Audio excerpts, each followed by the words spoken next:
Hello दोस्तों, मेरा नाम है संजय और मैं आया हूँ एक नए वीडियो के साथ। इसमें आपको बताने वाला हूँ, अगर आप एसक्यूएल सर्वर यूज करते हैं और उस एसक्यूएल सर्वर को अगर आपका एवेल्यूएशन एक्सपायर हो जाता है तो उस एवेल्यूएशन को आप किस तरह से अपग्रेड करेंगे। तो इसमें कुछ स्टेप्स हैं, मैंने बताए हैं, उनको आप फॉलो करिए। 2 मिनट में आप अपना एरर सॉल्व कर पाएंगे। चलिए वीडियो शुरू करते हैं। सबसे पहले आपको एसक्यूएल को रन करना पड़ेगा। मैं यहाँ पर एसक्यूएल को रन एज एडमिनिस्ट्रेटर से ओपन कर रहा हूँ। ओपन करने के बाद यस बोलेगा, यस करिए। यहाँ पर evaluation period has expire for information on how to upgrade your evaluation software. Okay, उस लिंक से जाके आपको इन्फॉर्मेशन मिलेगी। मैं डायरेक्ट यहाँ पर आपको बता रहा हूँ, जो एसक्यूएल सर्वर आपने इंस्टॉल किया था उसी सेटअप पर जाकर उसको रन करना होगा। सेम सेटअप को आपको रन करना है। रन करने के बाद इस तरह का पॉपअप खुल के आएगा। इसमें आपको इंस्टॉलेशन के नीचे मेंटेनेंस का ऑप्शन दिखेगा।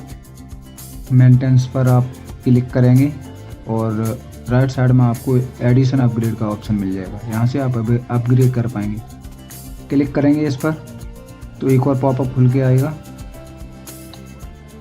इसमें आपको, अगर आप फ्री वर्जन यूज़ कर रहे हैं तो यहाँ पर आपने जो भी इंस्टॉल किया वो सेलेक्ट करेंगे। अदरवाइज आपके पास प्रोडक्ट की है तो प्रोडक्ट की सेलेक्ट करके और एक्सेप्ट ऑल लाइसेंस टर्म्स, उसके बाद नेक्स्ट करेंगे। नेक्स्ट करने के बाद आपको एडिशन अपग्रेड, यहाँ से आप अगर डबल ट्रिपल जो भी आप एसक्यूएल इंस्टॉल कर रखे हैं वो सेलेक्ट करेंगे, जिसको भी अपग्रेड करना है। इसके बाद नेक्स्ट का ऑप्शन प्रेस करना है। फीचर रूल्स पर आ जाएंगे। यहाँ पर अगर आपको कोई एरर देगा तो शो कर देगा, यहाँ मुझे कोई एरर नहीं दे रहा है।